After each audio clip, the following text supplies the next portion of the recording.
post men near the gate in case we have to pull her out. If she's compromised, she's of no further use.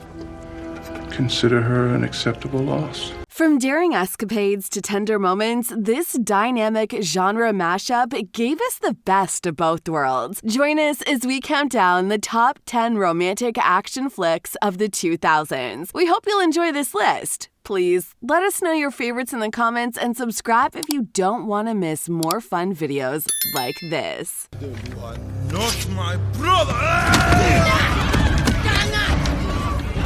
And I am not your enemy! The enemy is out there! Number 10. The Legend of Zorro. I cannot believe it. I cannot believe I fell for it. Husband promises to quit, gullible wife believes him. Antonio Banderas and Catherine Zeta-Jones return as a masked crusader and his wife, Alina. Now parents struggle to keep their marriage alive as Zorro's double life takes its toll. But when a villainous plot threatens California, Zorro springs back into action, reigniting the passion and purpose that first drew him and Alina together. The film delves into the challenges of balancing justice, family, and love. But it still serves up plenty of stunt work, swordplay, and daredevil escapades to please old fans and new, all while reminding us that true heroism begins at home. What are you trying to tell me, No matter what choice I make, it's always the wrong one! I have failed everyone I ever loved.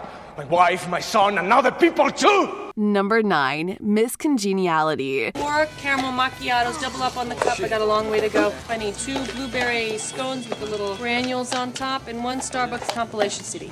Miss Congeniality delighted audiences with Sandra Bullock's delightful comedic performance as an unconventional FBI agent going undercover as a beauty pageant contestant. Bullock transforms from a tough and awkward tomboy to a polished and poised contestant while staying in character to root out terror threats. The mix of action, comedy, and romance definitely charmed viewers as Bullock's FBI agent navigates the glitzy world of pageants with the help of her flamboyant coach and a handsome fellow agent. The film's beautiful pageant sets and funny moments made for an entertaining and memorable 2000s rom-com filled with action. Some misogynistic Neanderthal mentality. I dated a young Miss Scarsdale last month. Oh God, can you really be this superficial? Hard to believe, right?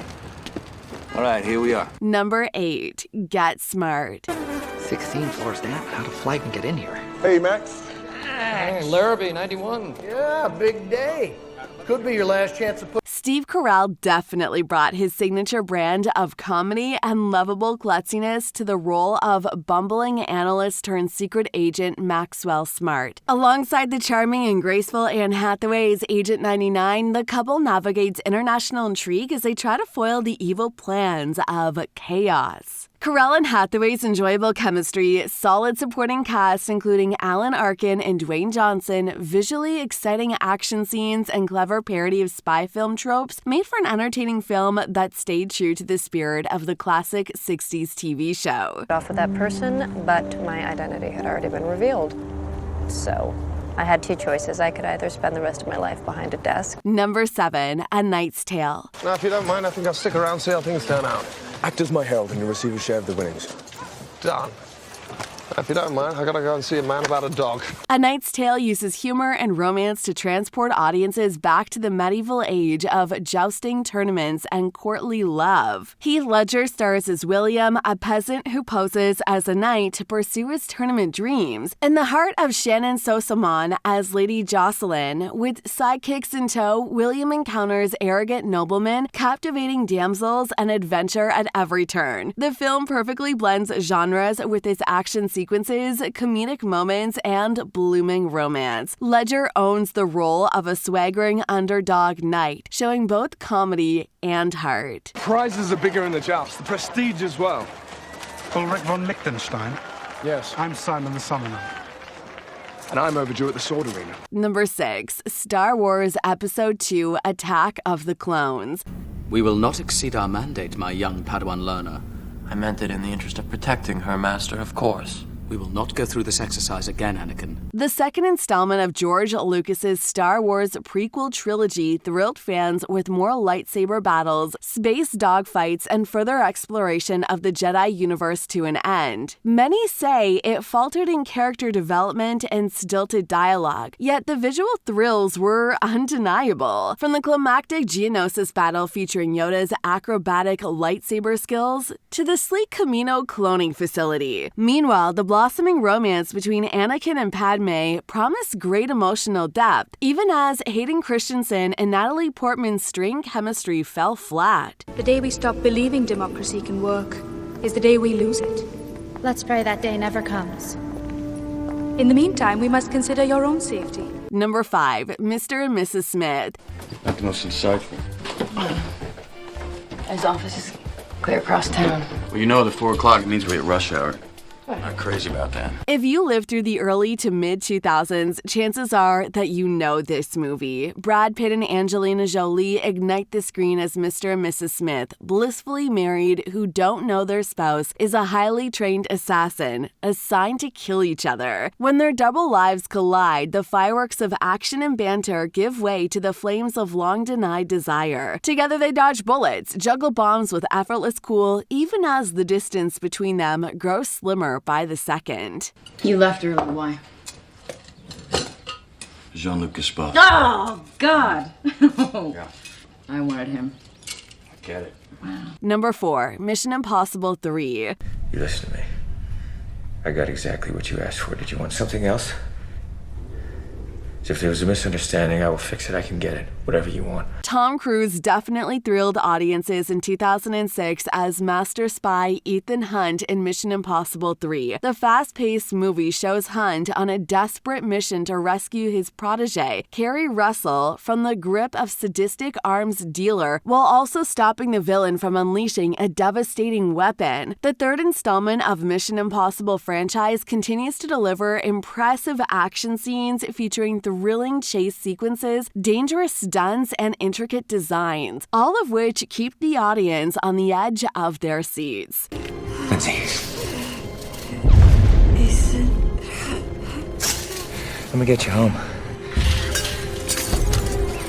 Number 3. Pirates of the Caribbean, The Curse of the Black Pearl. About me?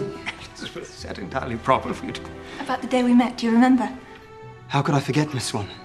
Well, how many times must I ask you to call me Elizabeth? Johnny Depp dazzled audiences as the quirky yet witty Captain Jack Sparrow in 2003's Pirates of the Caribbean, The Curse of the Black Pearl. His unconventional and charming performance as a lovable rogue, complete with eccentric manners and witty one-liners, instantly captured viewers' imaginations, turning Jack Sparrow into an iconic movie character and earning Depp an Oscar nomination. The elaborate and visually stunning world of pirates, along with a thrilling story combining adventure, fantasy, and comedy, hooked audiences from the start. At the jail, it was only after you learned my name that you agreed to help. Since that's what I wanted, I didn't press the matter. I'm not a simpleton, Jack. You knew my father. Number 2. Avatar. So what do I do, dance with it? Just hold your ground.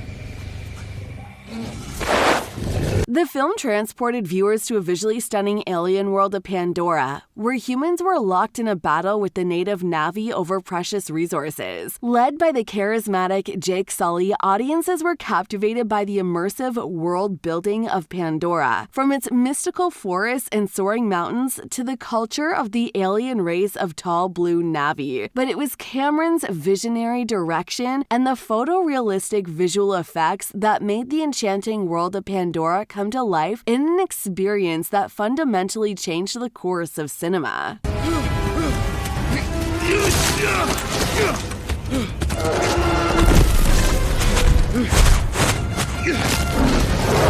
Before we reveal our number 1 pick, here are some honorable mentions. Pearl Harbor.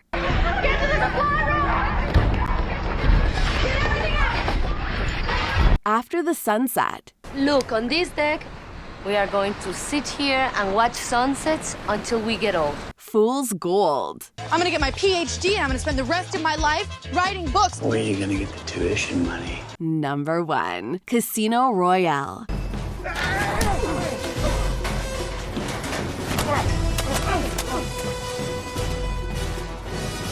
Daniel Craig burst onto the scene as a grittier, more brutish James Bond in the slickly stylish 2006 reboot Casino Royale. Craig's complex and vulnerable portrayal of the legendary agent breathed new life into this franchise, revitalizing it for a new century. The film introduces a gripping plot centering around a high-stakes poker tournament where Bond matches wits with a terrorist financer, while a complicated romance with the enigmatic Vesper Lind adds depth and tragedy. Dry martini. Oui, monsieur. Wait. 3 measures of Gordon's, 1 of vodka, half a measure of quinoa lily. Shake it over ice and then add a thin slice of lemon peel. Which of these movies was your favorite? Tell us in the comments.